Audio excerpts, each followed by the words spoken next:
So he actually wants to bring back the ideal of freedom and make that a socialist cause against capitalism. And so it's kind of saying, no, we're not going to cede the word freedom to you.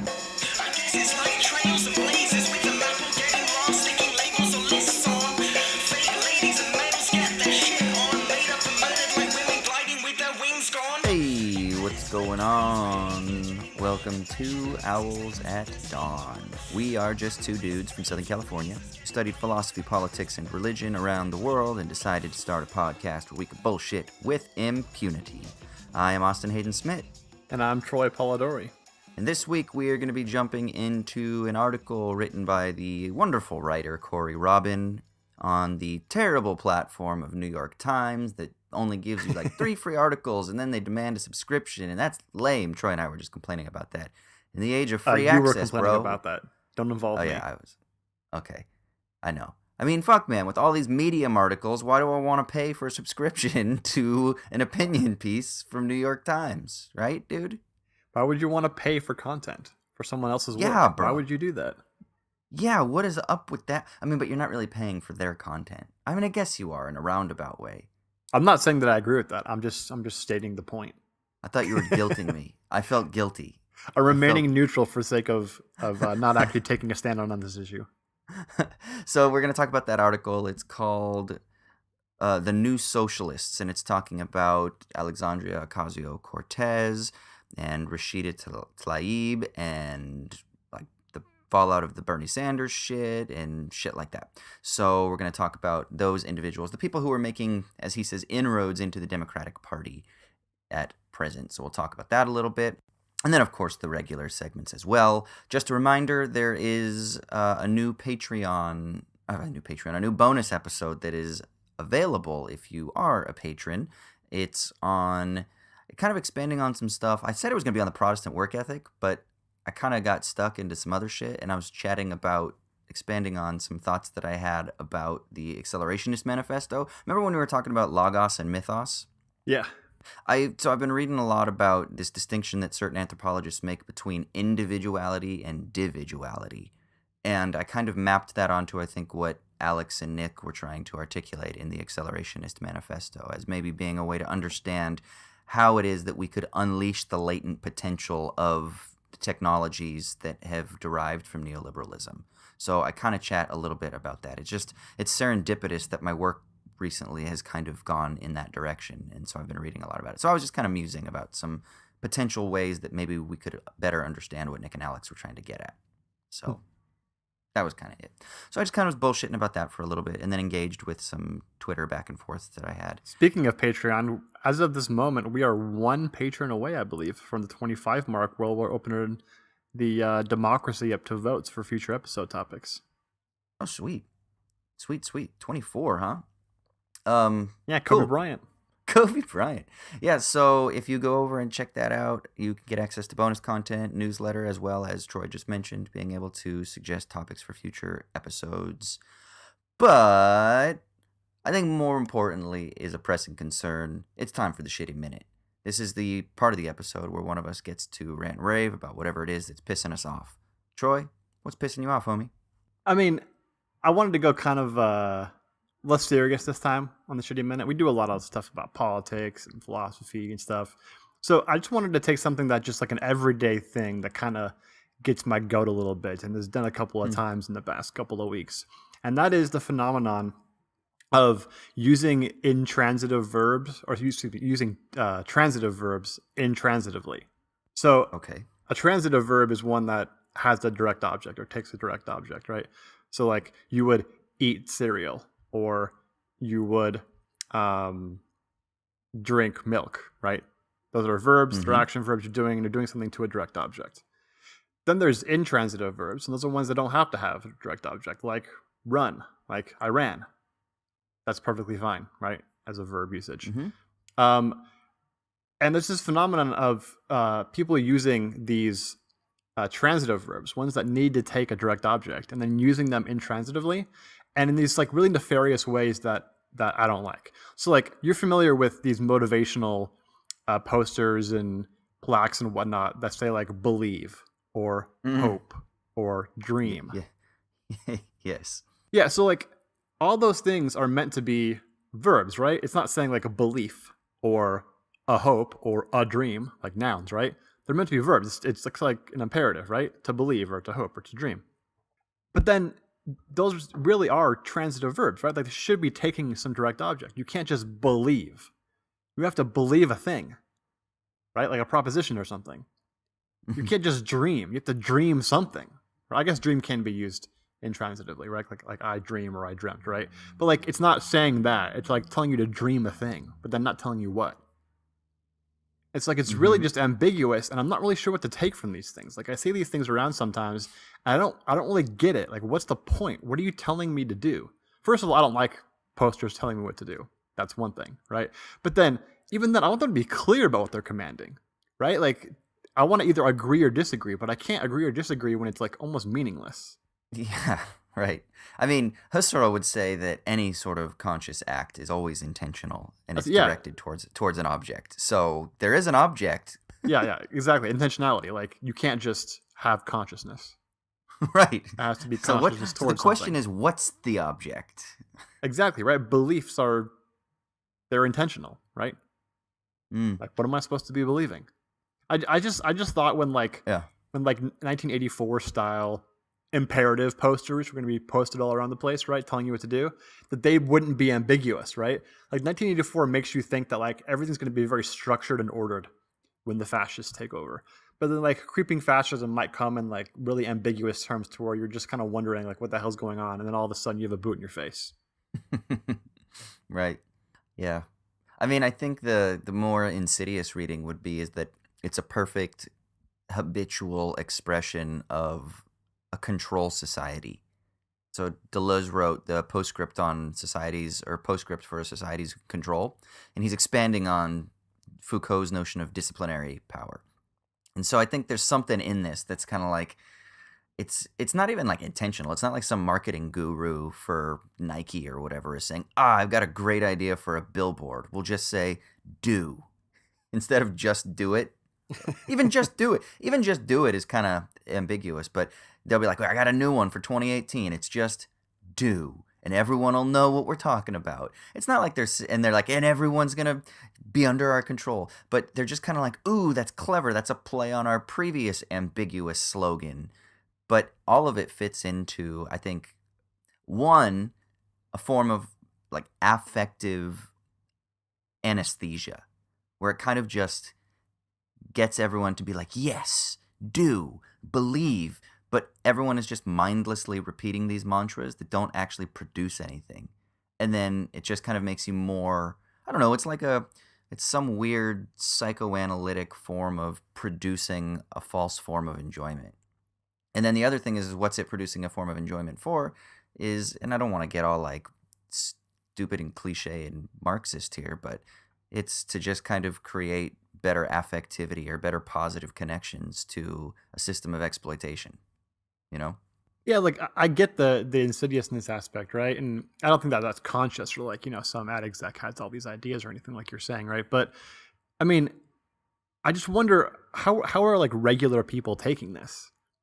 Like how do they think that it's just like just start believing anything?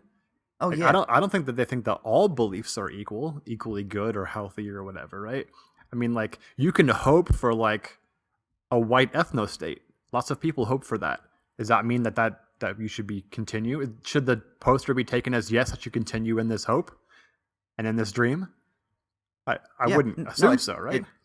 it's perfect in its ambiguity. It's just like, I think it's Bo Burnham. I can't remember which comedian it is, but talks about the ambiguity of a Justin Bieber pop song where it's just so ambiguous enough that any girl that's listening to it can be like, oh, it's about me.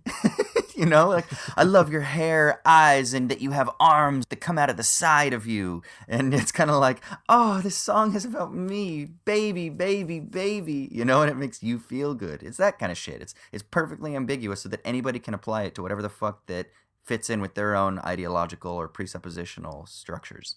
Yeah, I get that. I guess just like these pop songs have some kind of content to them. So you're taking the content and then sort of just finding a parallel in your own life. I guess that's the same process happening here when it tells you to believe, right? But just, so I see that and I'm just like, well, what belief? I don't know which one you're referring to. Your belief. But which one? Like, I Whatever have lots of beliefs. Yeah, that one. That one that you just thought about. That's the one. So whichever one pops into your mind first is like a signal that was the most important one. Yeah, exactly. That's pretty damn deep, actually. I'm actually going to give them a lot of credit now. Coming up with this. I'm not lying. I have a feeling that's what it like in their intent. I bet you that's what it is. I bet you they're sitting around like believe, and they're like, oh, that's right, because belief is powerful and important, and anyone can take that, and then because they are a little bit insidious, they know that they're controlling people's fucking minds and preying upon their emotions and proclivities. So I wouldn't be surprised if someone's sitting around, some clever ad exec is like, people are going to be able to appropriate this to whatever it is that pops into their mind in that moment, and it's going to motivate them, and it's going to make them think about our company. I can't believe people live like that.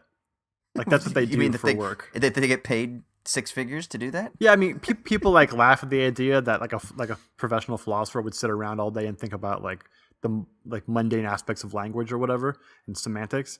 But like that's definitely not as dumb shit as what we're talking about. If that's actually how people engage in this kind of discussion. Yeah, I'm with you, man. And I know. You saw Mad Men, right? What? You watched Mad Men, didn't you? Most of it, yeah. I didn't ever actually finish it. Yeah, me either. I only watched, like, I've watched a couple of the famous episodes. You know, the famous first episode I've watched like 5 times. The It's Toasted one. And Todd McGowan, the philosopher, talks about this really, and I've watched this scene 1,000 times from John Hamm, where he's sitting down with this customer that he and his boss are trying to court. And the customer's like, oh, we don't need you guys. We already have, and I think it's something like, we already have like 70% of market share. And John Hamm's like, 70%? That's not good enough. You don't want 70%. That's why you want to come with us, because you want 100%. And then they're kind of listening. He goes into this like sprawling diatribe that perfectly encapsulates Lacanian notions of like the object of desire and happiness, and how happiness is endlessly receding from you. And they say, but we're happy. And John Hamm replies, he's like, happy? He's like, you're not happy. He's like, nobody's happy. What's happiness? He's like, happiness is the moment before you need more happiness. And I can't remember if it's exactly that, but it's something along those lines. And it just kind of gives you an insight into exactly what it is that this ad exec world is really all about. They know exactly what they're doing. They're manufacturing desire. Yeah, wasn't that the what's the English documentarian? Adam Curtis in Century of the Self? Yeah, exactly. With Edward Bernays. The Freudian impact on advertising. Yeah, go watch Century of the Self, everybody, if you haven't seen it. A lot of it's on YouTube, I think. It is. The whole thing's on YouTube. And Kanye recently found Adam Curtis because he was tweeting about Edward Bernays and Century of the Self. Do you remember that? No, but that makes perfect sense. I remember he started tweeting about it. Like, he was like, in the 1900s, advertising didn't exist, and then this guy named Edward Bernays came along, and he did this campaign, blah, blah, blah, blah, and he starts quoting exactly stuff, and I'm like, somebody found Adam Curtis. Yeah, dude, I understand. Are you seeing a lot of that shit around LA? A lot of what shit? The believe, dream shit? Yeah, you just see more and more of it, and I guess I've become more attuned to it recently for some reason. But I have this discussion with people, like if I'm with someone and I see it, I ask them, like, what do you think? What are you taking from this? And I just get a lot of bewilderment. Like, why would I ever think the things that I'm thinking about it? Like, I feel like I'm just alien or something. They're alien from the command? No, like I'm an alien because I don't know what to do with these things.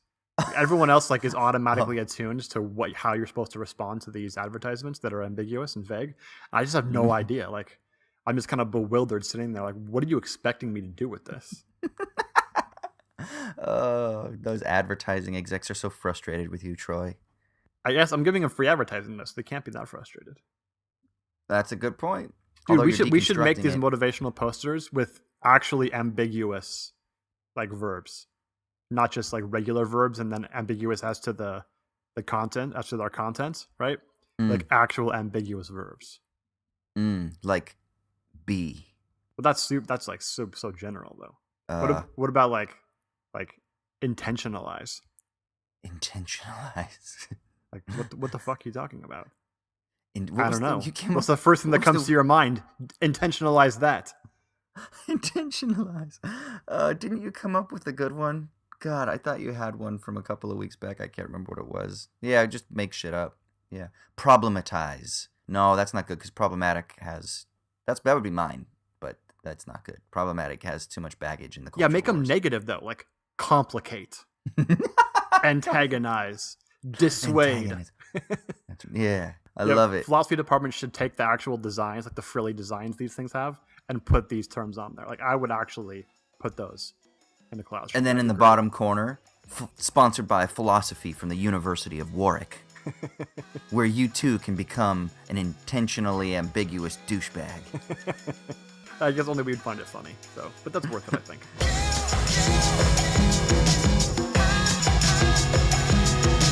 All right, so for our main segment today, we're talking about an article in the New York Times from this last week, written by the esteemed Corey Robin, who we've mentioned several times, I think, on the podcast before. Someone that both of us really admire as a writer and as a thinker.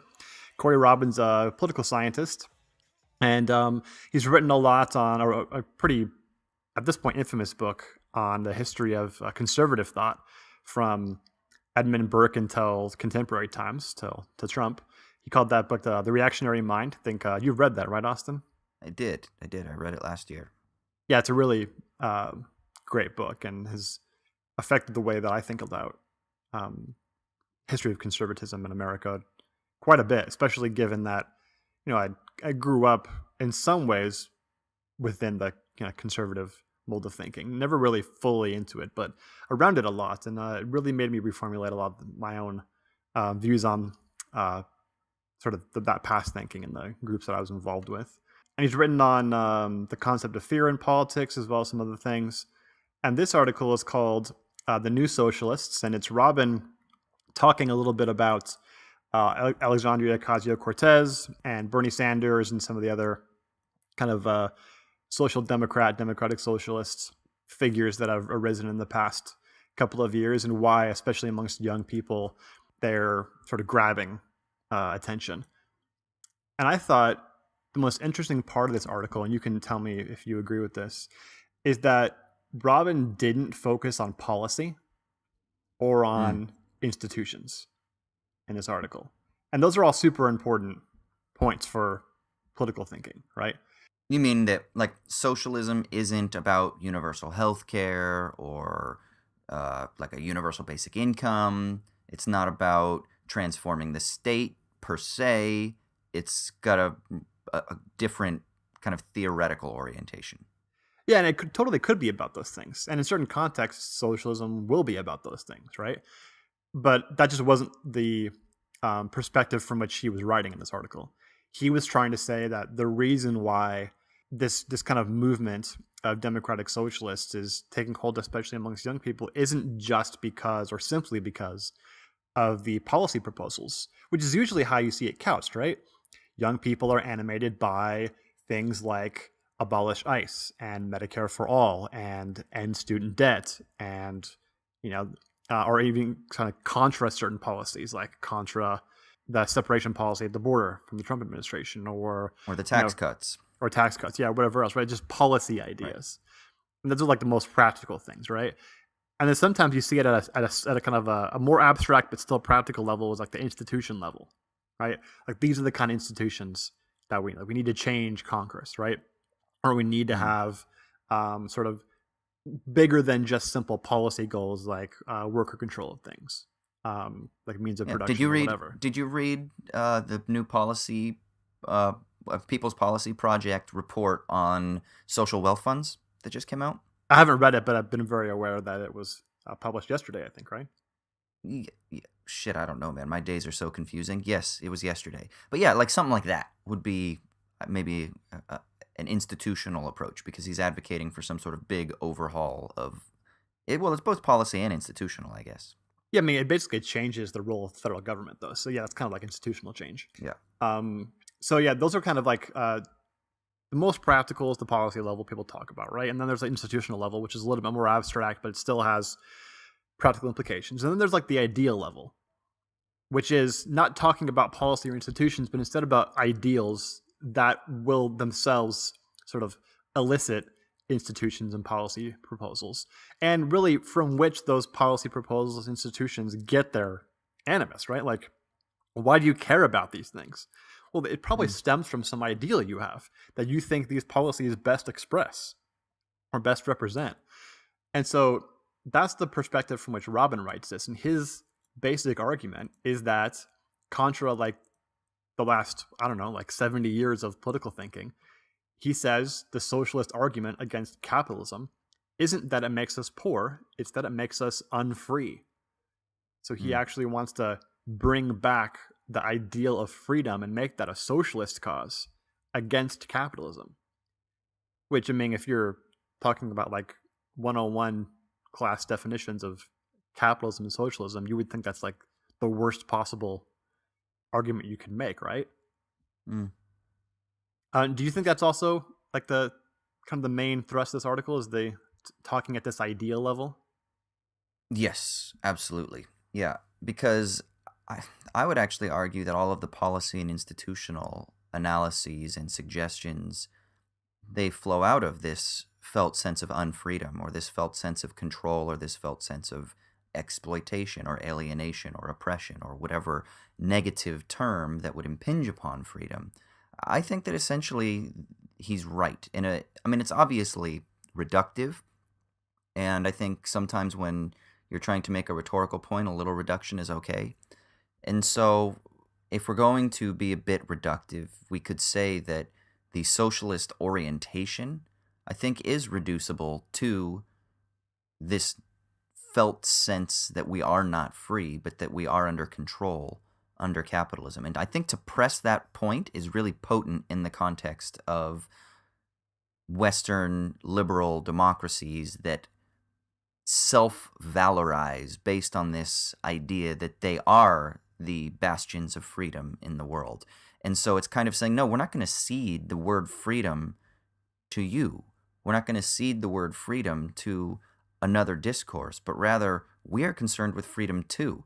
It's not that we're just concerned with equality or justice, but equality and justice only make sense in the context of freedom and vice versa. And I think that's extremely important. I talk about this when I talk in debates with my friends. I say, the reason that I'm a communist in whatever way that I am, the reason that I'm anti-capitalist is because I want you to be able to love your spouse better, or I want you to be able to enjoy your family better, or I want you to be able to pursue hobbies and passions and purpose in life in a way that is far more stimulative than you are able to at the moment.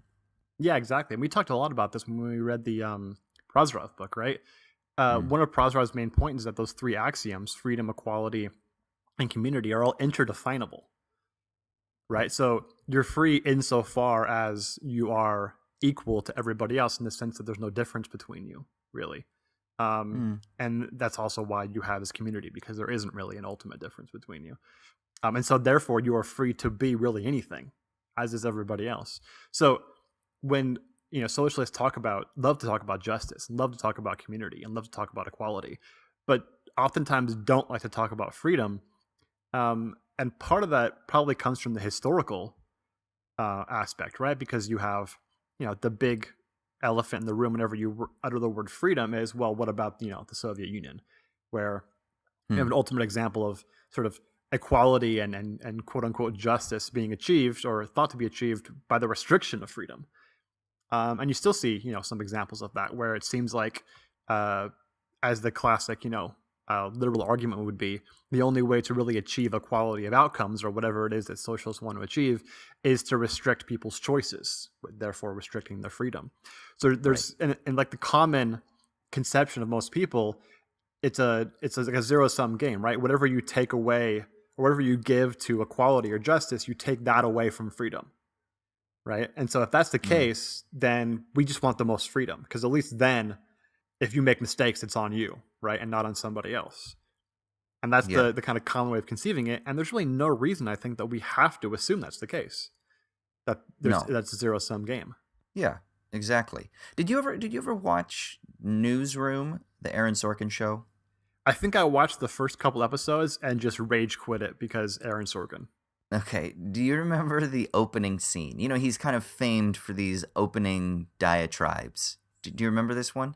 I think I remember the one where like Jeff Daniels talks about why he's making his heel turn, or whatever his opposite of the heel turn is, his good turn. About face. Oh yeah, we Um, decided it was about face, right? yeah, I don't remember. Yeah, I think that on air, because if that's the one that's on air, this is the preceding event. This is when he's at some university and he's being asked about, like, is America the greatest country in the world? The video clip on YouTube has gone viral. Um, and he's on stage with a typical conservative and then a typical liberal, and he's supposed to be the reasoned centrist, right? Is the kind of the role that he takes. But when the question is put to the Republican says, the reason America is the greatest country in the world is because of freedom and freedom. And then the liberal says, the reason is because of equality and justice, or something along those lines. But it literally does split this supposed idea between a right wing and a left wing, between a conservative program and a liberal program. And it's the idea that freedom and then these other concerns of equality and justice are not to be mixed, that they actually are separate. And this idea is reinforced, I think, just in popular discourse all the time. It's this notion that somehow only the right, only Republicans, only conservatives are concerned with freedom. And I think that's ridiculous. And I would actually argue that it's the complete opposite, that it's a self-delusional form of control, actually, that a sort of conservative program would be free, but it's actually essentially not free. And we could talk about that in a minute. But I do think it's just interesting to note how it's like so reinforced in our public discourse that these two paradigms are separate. Yeah, I think that's exactly right. And that's a horrible caricature from the newsroom. Yeah. Well, and then Jeff Daniels steps in, and his whole thing is he deconstructs the whole question, right? He's like, America's not great. He's like, the only thing that America ranks best in the world in is number of adults who believe that angels are real and the number of humans that are incarcerated, or something along those lines, you know? And it's like, That's the dumbest way to deconstruct that argument. education, we're 20th. Whatever else, we're 15th. This other one, we're 30th. And then he pauses and he's like, but I remember when we used to be great. And then he goes on this flowery speech about these former newsmen like Walter Cronkite, who used to care about the world, and they disseminated information so that we could rationally engage with the world. And that was kind of the point of the speech, because it's to, set up the value of Jeff Daniels as the guy, as the character moving forward. It's the Dennis system. He was demonstrating his value. Yeah, dude, we were great when the 0.001% of people, like newsroom journalists, were cool and respected. That's right. That's what was great. During Vietnam, right, where we're bombing tons of innocent civilians. During Jim Crow, all these times, that was when it was great. Yes, because we were rational. Yep. Yeah, exactly. But yeah, to get back to the main point, yeah, I think everyone's pretty familiar with Isaiah Berlin's kind of two notions of freedom, right, or liberty. Isaiah Berlin talked about a negative liberty, which is usually how liberty and freedom are cast, especially in liberal terms. And negative liberty or freedom is a freedom from something, so specifically certain governmental powers, for instance. And that's usually how liberals, kind of classical liberals, tackle the notion of freedom, and that's that living in a capitalist society allows you the freedom to be involved in the market and have market transactions to whatever degree you desire, given your means. And no one can tell you what you can and can't do with that. So the more freedom you have from sort of government interference, and the more markets you can be involved in, then you are more free for that very reason. And then there's positive liberty, which is sort of the other side of the coin, which is a liberty or freedom towards something. So it might be the ability to develop yourself in certain ways, or to be involved in certain projects that are not sort of automatically available to you. They take some sort of work or development to achieve. And typically, I think socialists tend to say, well, we'll let the classical liberals and the capitalists have the negative freedom. We're about the positive freedom, right? We want to develop things as a community together, to have things we couldn't otherwise have. That's why it's okay to sort of raise taxes, to have universal health care or universal college or whatever else, right? Because we're making these greater things that we can only do if we do it together, and that's the positive liberty. And I get the impetus to do that, But I don't really see why we have to throw away negative liberty. Like, I would just say, I want negative liberty from the government and from government interference, but I also want it from the other powers that exist in society. Like, I want it from my boss and from other people that could hold it over me, and from cultural figures, and from the government. Like, other people shouldn't have so much power over me that I have to sort of think about and worry about everything that I do and how I express myself, that it doesn't displease them and then I'm negatively affected by it. Like, that's literally freedom being taken away. I want that Mm. negative liberty too. I want to not just sort of focus on positive liberty only, but also on negative liberty. Why can't we have Mm. both? Yeah, and we've kind of talked about this before, and I tend more to think that they cannot be separated, that any negative freedom also implies a positive freedom, and vice versa. Any positive freedom implies a negative freedom. Sartre wrote this essay after visiting the United States in the late 40s, I think it was. And he talks about the very different conceptions of freedom that he encountered as a Frenchman who, after the French Revolution, it's maybe a romanticization or a fetishization of this idea of negative freedom. Freedom from the monarch, freedom from controls, the kind of typical, stereotypical, like bullshit French, like I just don't care anymore. Like I'm gonna smoke my cigarette. I'm free from all of your expectations upon me. I'm sexually free. I'm whatever. I'm free. And then he comes to America and he said what he noticed was what he called like a freedom to conform. So this might be some sort of notion of positivity. You are free to be an American. But he says he thought that it was quite an insidious form of control because you are free in your illusion of being a part of this conforming ideological notion. He doesn't quite use that language. That's me using more like psychoanalytic language. But the point is that you're free to conform under the banner of the commands or the expectations of the American dream or the ideology of America writ large. And so that there's a form of conformity that is contained within this notion of positive freedom. And I think that there's something interesting in that. So there's both a negative and a positive freedom, but then at the same time, there's also forms of control that are embedded within a positive freedom. I just think that he's using that to maybe more valorize this notion of negative freedom that at the time he was much more interested in, which also has its own problems that we could probably talk about. But I do think that there are some interesting complications to work through with regards to these notions of freedom.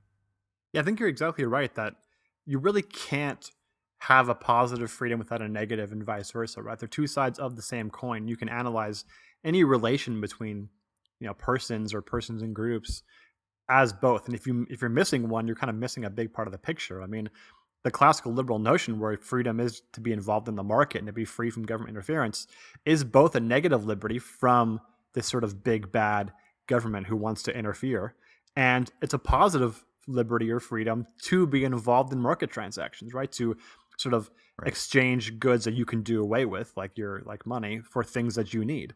And so that is a positive liberty. And you actually have to create conditions for markets, right? They don't just like happen out Right. of nothing. Unlike, like maybe ANCAPs will tell you that they happen out of nothing, but I think we know that doesn't actually work that way. So yeah, you absolutely have to analyze any relation between persons or persons and groups as both a positive and a negative liberty. Otherwise, you're kind of obscuring a huge part of the picture. Yeah, it's both a positive and a negative liberty, and escaping the mechanisms of control is not so easy as just trying to focus on this notion of freedom that we sense within those conditions of control. There are still those control mechanisms that are impinging upon us, that are influencing our decisions, that are sometimes determining and over-determining our situations. So the real issue for me is trying to figure out, what does freedom even really mean? Like, what would be a deep sense of freedom? And this is where I think there's like a real problem for the left. So this article, The New Socialism, or is that what it's called? New Socialisms or The New The New Socialism? Socialists. The New Socialists, sorry. This is one of the things that I think is really difficult, even though I like it from a rhetorical point of view. I love it. Yes, we will not concede freedom to the other side, so to speak. I like that. Freedom is essentially important for socialists. At the same time, it's really difficult to defend ultimately because, okay, so great. So So we're concerned with freedom. Socialists are concerned with freedom. How do you actually engage in that discussion that isn't just going to fall into a simple caricature when you're engaging in actual political discourse, that doesn't just simply use these notions of freedom that we're talking about, like either the positive or the negative liberty, and that doesn't just rest in that without recognizing that the true socialist position is freedom under conditions that are not of our own choosing? You know what I mean? You mean like in the philosophical sense or in the political sense? So in the political sense, I think there's a lot of value in not conceding freedom, but I think that really the socialist position is driven by much deeper philosophical concerns about the nature of freedom itself. And so I wonder if this isn't just simply kind of priming the pumps to get us ready for a much more difficult exploration of the term freedom at the political level.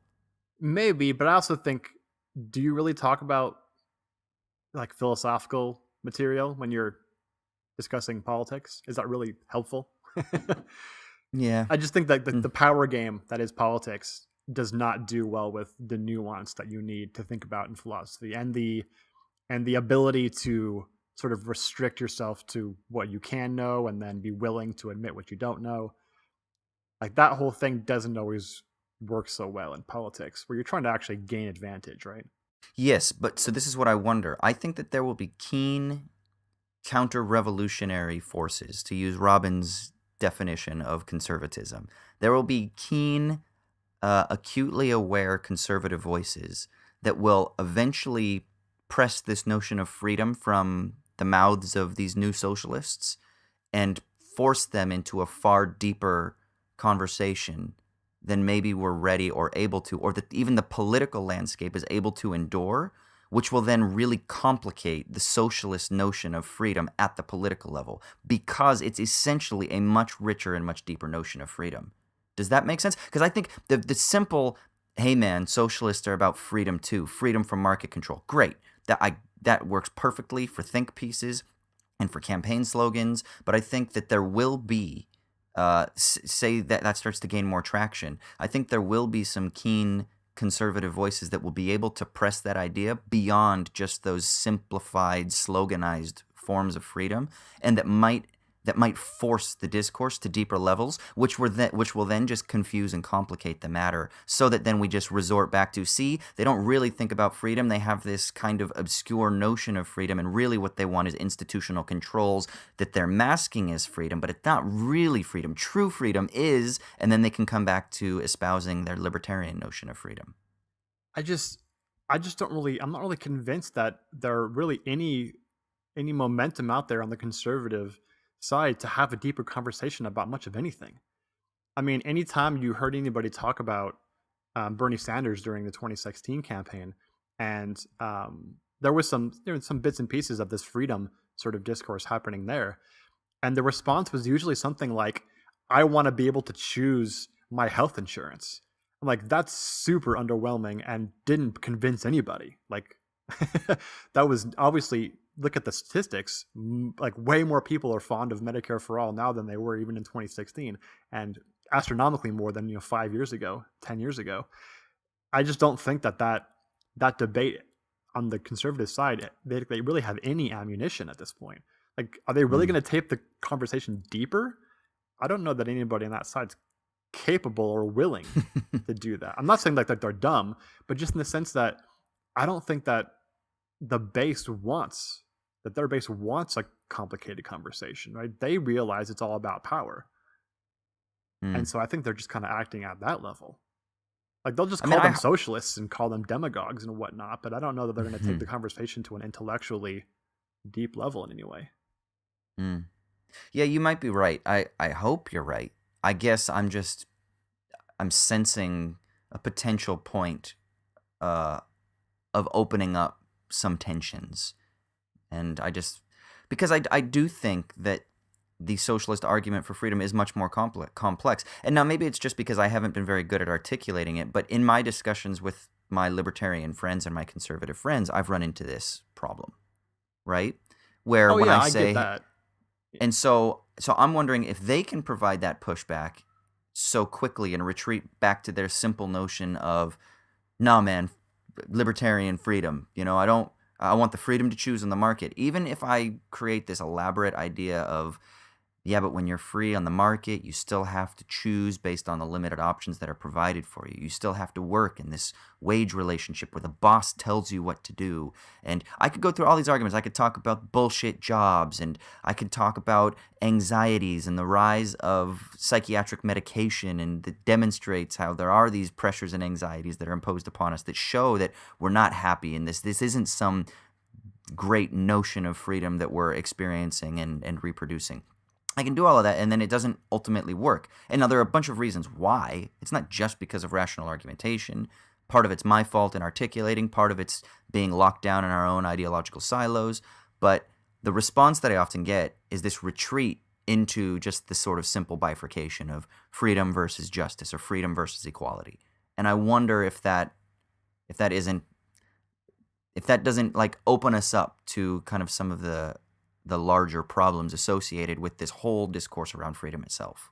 Yeah, I can see that when it comes to libertarians and having discussions with people who are a little bit more conceptually astute on that, libertarian angle. But then, dude, you got to remember that that's a huge sample bias, because you're talking about 0.01% of the population that gives a shit about that stuff and is a self-proclaimed libertarian in that philosophical sense. And that's just not a commanding part of the electorate, right? Like average people like take the bus. Average people like pay their taxes and then get some social services, hopefully, out of it. Like average people don't have this abstract notion of, I want to be able to, pay into a 401k and then take that money out and invest it however I want or whatever. That's just not like the average person. I feel like the call of, you should be able to think what you want and say what you want, within reason, and not be fired by your boss and have a catastrophic sort of dip in your income, which could ruin your life. Like you should be able to get sick and not have your life ruined. Like that's a thing that I think everybody, except for a very small number of people who aren't worried about that, can actually sympathize with. And so that's a freedom from certain things. It's a kind of negative liberty at the very outset. And then you can introduce a positive liberty on top of that, which is this freedom overall from market control towards new social forms and whatever abstract notions you want to get from that. And that just seems to me like just a winning strategy, I think. I mean, we were just talking about the social, well, really quick, we were just talking about the social wealth fund earlier, right? Something like 2/3 of Alaskans contribute or are in favor of contributing towards a tax that produces an annual dividend for them in the form of a social wealth fund. That's the Alaskan, what do they call it? The Alaskan oil. It's the Alaskan Permanent Fund. Yeah. Alaskans are notoriously conservative, right? But they're doing this thing which is really only exists in like Norway, right? That's how like socialist it is. And they love it because it actually works for them. So I just don't think, and no one out there is arguing like, well, it's taking away your freedom having this extra $1,000 check written to you every year. Like no one's thinking that. Right. They think it's enhancing their freedom. But remember the debate around Obamacare, where they said it's basically just Romney Care, which was a state-mandated program, inflated to a federal mandated program. And the argument from conservatives was states' rights, bro. It's okay when it's a state-mandated thing because that's a regional issue that's voted on by a regional populace. But at the federal level, you can't scale up like that because it's too suppressive of regional differences. So we should only allow these decisions to be made at the state level. Would they not make a similar retort to this national idea of a social wealth fund? Hey, it works for Alaska, that's great. Open it up to the states, bro. That would be their response. Sure, but no one gives a shit. Like, Obamacare fundamentally sucks. And yet, more people want it than don't want it. Like, it has a positive popularity rating in the country. And it sucks. Like, imagine if Obamacare had the public option, if Joseph Lieberman hadn't been a dickwad, and that was actually put through. Obamacare still wouldn't have been anywhere close to ideal. And it would have been probably vastly more popular than it currently is if having a public option. Like, you give people these programs that actually work and that really do enhance their freedom, it doesn't matter who they are, they're going to love it. Right? Okay, they're not so dumb as to like look a golden goose in the face and say like, I don't want that. Well, after the fact, they're going to love it. But the problem is overcoming the hurdle to institute it in the first place. Which, here's the thing. According to a recent poll, Donald Trump's approval ratings are at like 44%. So 44% is almost 50%. So there's a lot of motherfuckers out there that are still, they're drinking that fucking Kool-Aid, right? So we have to look at the influence of something like Fox News and the Breitbarts of the world that are articulating this. They're focusing so much on a particular node in the culture war around freedom, and it's this idea of the suppression of free speech. So here's my question. Are you not worried that there's the stakes of the game, that the terms of the debate have already been established, and that one side is better at arguing it right now? Now, I think it's great to try to cut into that territory. Like I said, let's not concede the term to the other side. I'm just, from a practical perspective right now, you're saying that you think that that the idea after the fact, after you give them these great things, yeah, of course, then nobody wants to take them away. My concern is instituting them in the first place. Aren't there some serious hurdles with jumping over these the terms of the debate surrounding freedom in relation to free speech or freedom in relation to gun rights and things like that? Are you not concerned that that kind of stifles the ability, that it kind of sets a limit to where the socialist argument for freedom kind of runs up against? My big takeaway from this kind of thinking is that I just think things change a lot more and more often than people tend to realize, especially on certain issues that are really in the zeitgeist. I mean, you look at what happened to the sort of American cultural thinking about gay marriage from 2004-ish until a couple of years ago, so like the end of the Obama presidency. It was a monumental, incredible change in the public consciousness when it comes to gay marriage. Like nowadays, no one even talks about it. Like I haven't brought it up in a class as like a wedge issue or like a controversial issue of debate, because it's not really controversial anymore. Like, and even those who disagree with it, which is still a sizable portion of the country, right? They just don't even care really. Like it's just over, right? They've kind of ceded the ground. The same thing's kind of happening, I think, when it comes to Medicare for all. What was the latest report was like 70% of people are in favor of Medicare for all when you couch it as Medicare for all. It changes when you say, universal health coverage or socialized medicine or whatever, right? But Medicare for all, the highest one gets a 70% approval rating. Like I think it was like 20% 5 or 6 years ago. We could have a great sort of Fregean analysis of intentional and extensional in those terms, couldn't we? Oh, absolutely.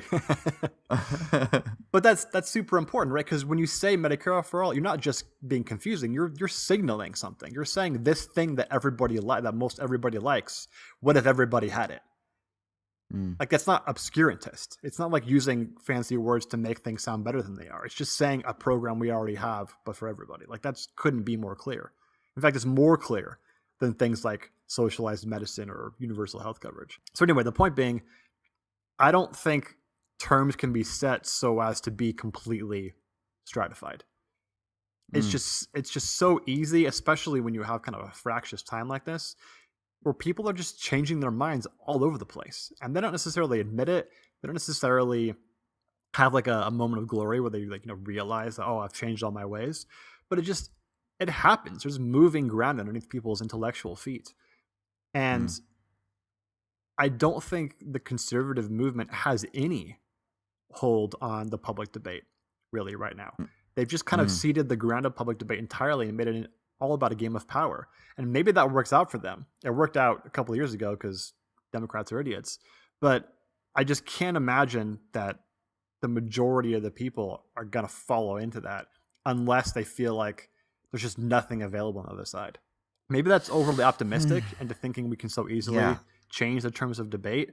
But I mean, I think you're seeing evidence of that currently. Like the Democratic Party itself, it seems to be moving towards the left and towards actual ideals rather than things that are just like procedural ideals by themselves, like fairness in congressional duties or rhetoric, right? Or just bullshit stuff that no one really cares about. They're actually talking about ideas, which hasn't happened since, I don't know, like what, McGovern or something? So a small minority are, and that's important. I mean, there was just a big governorship primary, I guess today, your time, right? In Florida, where a progressive candidate won. So there are a bunch of these victories that are taking place in popular politics, but is it just a minority with a loud voice? That's what I mean, this is, we're theorizing. We're going to have to see 20 years from now how this plays out, whether or not, these congressional candidates and maybe in state governments can start to fill out more ground and then actually impact policy. We'll wait and see. So there is some Well, hope, and there does appear to be some momentum, but still, state legislatures are dominated by conservatives still. Dominated. yeah, I mean, we're only talking about what's happened in the past couple of years. And obviously, most of those things were won in 2016 and beforehand. But I mean, Okay. I would take issue with the idea that it's a small minority, because even though the quote unquote social democrats or democratic socialists are a small minority, pretty much every single vote you see right now in the Senate that is of one of these kind of controversial issues that democratic socialists take issue with, the same like 8 Democrats vote against it, and everybody else kind of just follows the line, right? And it's Mm, the same 8 people who all want to run for president in 2020, right? It's mm. Elizabeth Warren, and it's Cory Booker, and it's Kamala Harris, and it's who else is there? Well, you'd have Bernie. Oh yeah, Bernie, obviously, and who's the other? Uh, Gillibrand? Yeah, Kristen Gillibrand. So it's the same like set of people who are clearly setting themselves up through these votes to say, I opposed Trump on all these key issues. And they're doing that because they know that's going to be, or they think it's going to be a winning strategy in 2020 when it comes to the Democratic primary. So I don't think they'd be doing that. They wouldn't have been doing that in 2015, right? Leading up to the Hmm. 2016 election. Certainly that Yeah. was not happening on Hillary's side. I think the 2020 election, whoever comes across with the Democrats, hopefully is going to be someone who's talking a lot more about policy and ideals Hmm. than is talking about rhetoric and procedure. Yeah, and remember, this was one of the things. I mean, I hope you're right. First of all, I really do, and I guess I'm taking the more cynical route this time around. But I do. I hope you're right. It is interesting too to think. Remember when people were like, "Why is Bernie staying in the race so long?" One of the things that people talked about is he's trying to push Hillary's campaign further left. And remember, she eventually then started talking about a $15 minimum wage and things like that. So there's a sense in which there is a pushing from within the establishment or within the constituted institutional powers that is kind of that's slowly kind of pushing things a little bit more in favor of more what we might call democratic socialist policy proposals. So there is, I guess, there is an interesting tide shift. I don't know. I'm just kind of curious because I still expose myself to a lot of Fox News, or I read a lot of Twitter threads and Facebook posts and articles from people that are not in my camp.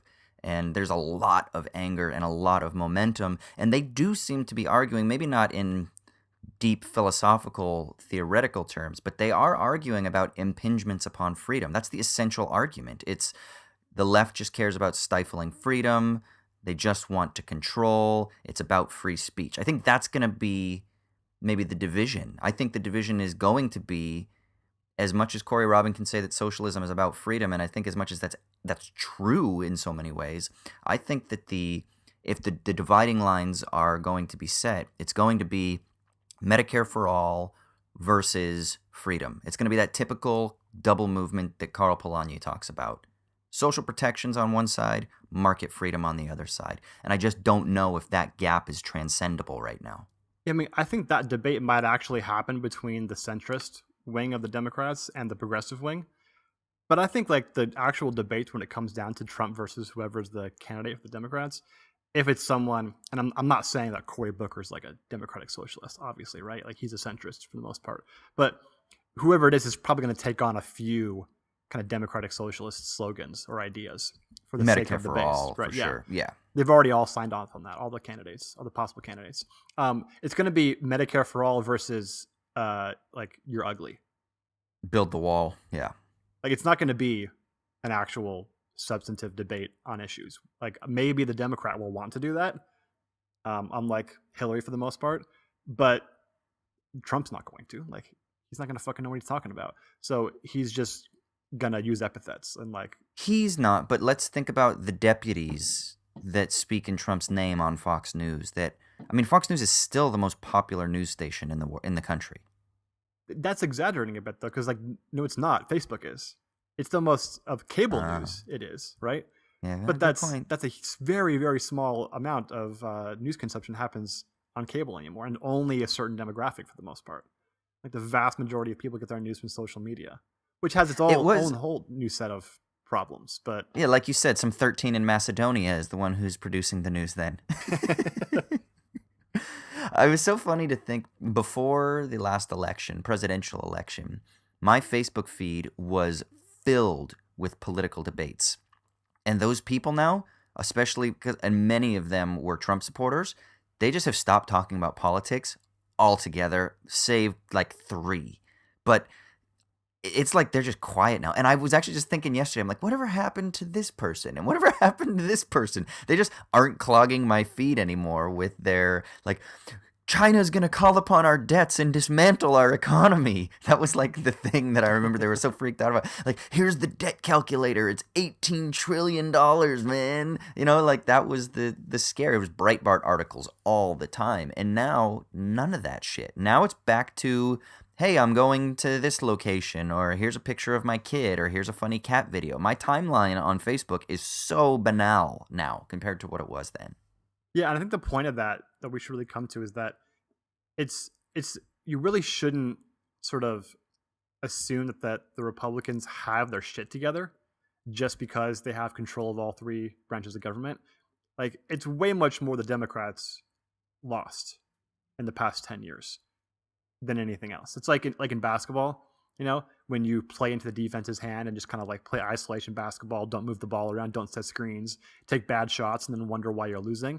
And it's like, oh, the defense is just stifling. It's like, well, the defense is stifling because you're just like standing around going one-on-one. Like, of course it's stifling.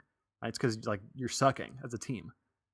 And that's much more of what's going on. And I think if the Democrats don't have an overwhelming victory in 2020, it's going to be entirely because they didn't do things like this. They didn't focus on ideals. They didn't focus on policies that flow from these ideals that are extremely popular and that people tend to get behind when it's presented to them. Yeah. Yeah, and I'm also probably being a little bit uncharitable because, like we said, Corey Robin isn't dealing at the level of popular politics with this opinion piece. He's much more kind of scraping beneath it and trying to articulate what is it that really grounds the socialist concern. And I think that it's a different level of analysis, it's a different level of discourse when we're trying to say, okay, at the level of ideology or at the level of impulse or orientation, we're talking about freedom and how that manifests itself into policy and therefore into the terms of the debate at popular political levels is Medicare for all or free education or whatever. Those are different discussions to have. So maybe my cynicism is based on a conflation, No, I think you're exactly right to say, once you've had this discussion of ideals, there's a lot of cynicism that should flow forth when it comes to discussing policy because you just have all these barriers towards your optimism, right? When it comes to everything from fake news to just the human tendency to rationalize and conformity with one's previous beliefs. Like everything is going against you in a certain respect. But when it comes to analysis and discussion at the level of ideals, I do think it's super important to take a break every once in a while and think about what are the ideals that matter so that you can orient yourself properly when it comes to discussing things like policy institutions. And that's just, I think, super important because it's one, what animates you. 2, it's what actually gets people enthused, right? Policies don't get people enthused, right? Ideas do for the most part. And so for that reason, especially when you coming up on, election time, I think it's pretty important to talk about this stuff, even as abstract as unpragmatic as it might seem. I think in the end, it really does make a difference. Yeah. I mean, I would recommend people to read the article. I think one of my favorite things about Corey Robin is that he is an academic who is a very clear distiller of difficult concepts. And so the article is really accessible, and the book that we talked about, The Reactionary Mind, is, I think, very insightful as well as accessible. And I think that's something that he's a pretty clear communicator, and that's something we need more of. It's something I can get better at. So I admire him for that. Yeah, I totally agree. Oh, and by the way, real quick proof that it seems like the Democrats are moving more and more towards some of these ideas. Of all people, Paul Krugman wrote in his recent op-ed linking to Robin's article and talking positively about it, and saying that his last trip to Denmark helped really make it clear in his mind that the Yeah. Danish people are more free Yeah. because they are more socialist. What was the title of his article? He's like, I went to that hellhole that was Denmark, where everyone is healthy, they have perfect public transportation. Yeah, I got a buddy who in Australia, he's English, but he and his girl, they met in Denmark, and she's Australian, so they ended up moving here. But he just raves about Denmark. Now, recently they had what he refers to as like a white nationalist party gain a lot of power, which I guess has caused some tensions in previous couple of years. And so we've talked a bit about, I can't remember what they're called. I can't remember if they're called like the People's Party or something along those lines. But like the Danish People's Party or something like that. But there's like 16 political parties, and a couple of the more white nationalist parties that are they're reacting to the immigration crisis in Europe and things like that, or the so-called immigration crisis, we should call it, in Europe, and in a way that we would say is maybe reactionary or negative, or the obscurantist form in Prozorov's terms. But nevertheless, he says that it's fucking amazing, man. He loves it. He talks constantly about how he would go back. You can get free education, free health care, the streets are clean, public transportation is readily available, it's super convenient, people get paid good wages, public parks are available. He says it's really fucking fantastic. So there's a lot that we can learn from these Scandinavian countries. Yeah, I mean, I worry a little bit about the Make America Scandinavia argument when it comes to I love that, right? I've been to parts of Scandinavia, but for most people that's not going to ring true. I think it's more we can find our own sort of Scandinavia? referrals in American history to say let's make ourselves more like that again, make ourselves more Medicare again. Let's create our own master signifiers, bitches.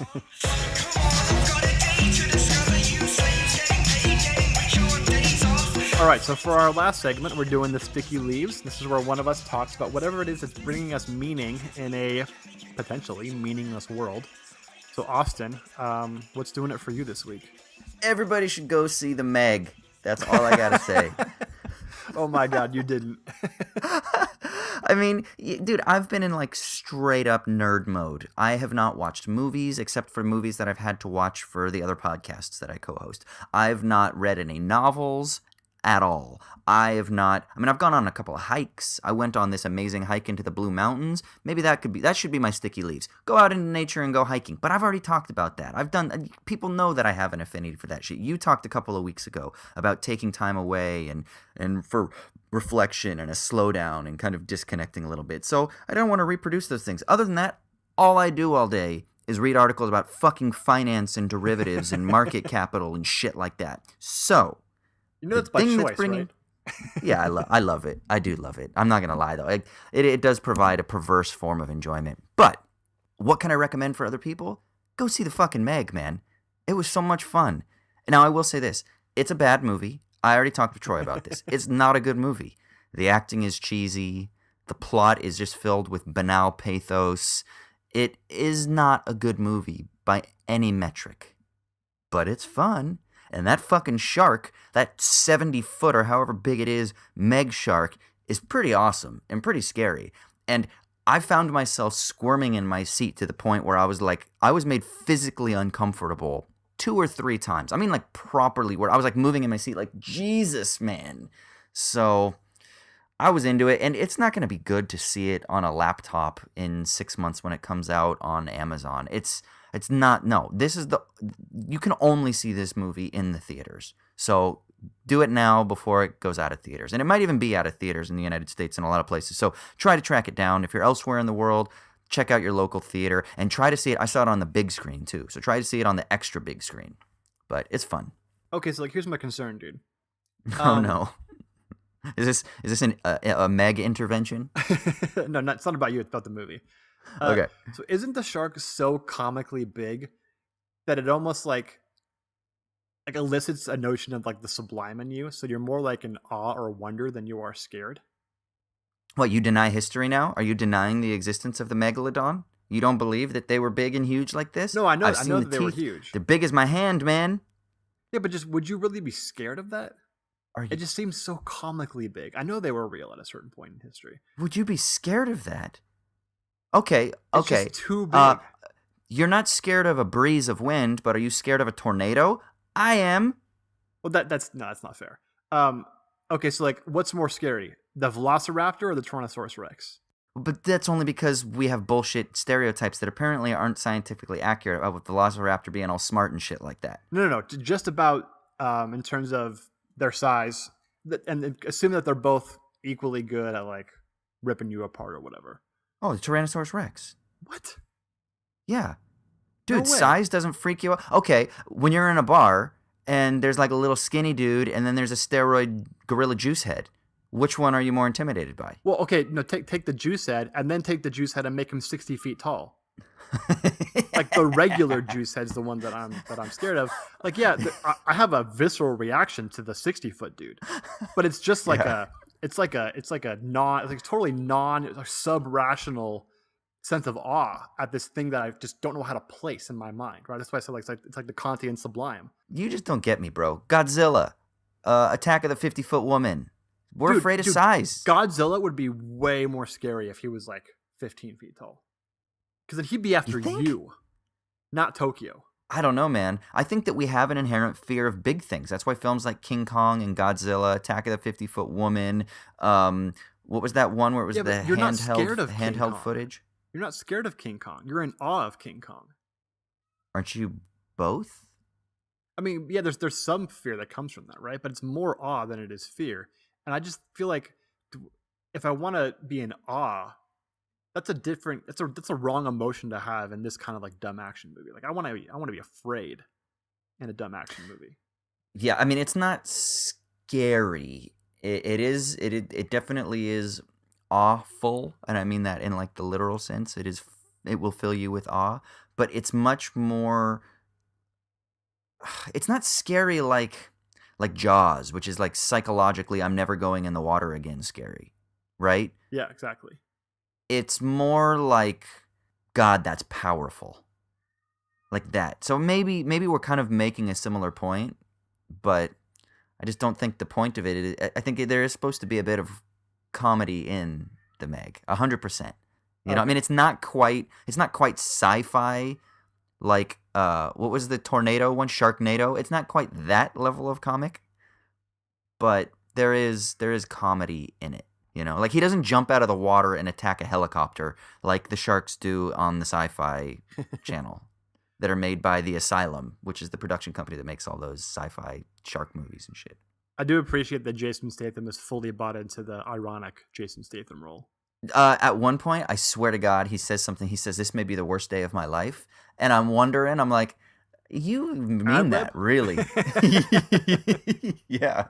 I'm like, yeah, and it's in one of those perfect like cheeky scenes where he's talking to somebody that's sick in like the hospital bay or whatever it is on their ship, and he says, "This might be the worst day of my life," in his like gravelly British voice, and he's kind of almost cheekily looking at the camera. You know, it's a one shot, and I'm like, I get you, I see it, but okay, the little girl in it is fucking adorable, and she's actually a really good actor. Much better than her mom is, and much better than most of the other adult actors, actually, which is very rare in a film. But she's a fantastic little child actor. Okay, so Parliament out there, we need you to respond and tell us what's scarier: 6-foot thing that can kill you, or a 60-foot thing that can kill you 5 times. So like the 6-foot thing can kill you once, and it will kill you, or the 60-foot thing can kill you 5 times over. Wait, what? Why did that? I feel like you're stacking the deck in your favor for this argument. No, because I'm Why saying does it that have the 60-foot thing, by virtue of being 60 feet, can kill you harder. Oh, but It's see, now here's the killier. thing. There are tons of psychological studies that show that it's the threat of traumatic injury that is scarier than the threat of realistic injury. So why is it that people are afraid of flying? It's the fear of the traumatic event. Why is it that people are afraid of terrorist attacks, even though the likeliness of you being caught or killed in a terrorist attack are astronomically small? It's the threat of annihilation under traumatic circumstances that has far more gravitas than, hey, I'm scared to cross the street, even though it's much more likely that I'm going to get hit by a bus crossing the street today. Okay, well, imagine that it's all else being equal in terms of traumatic injury. That's the same.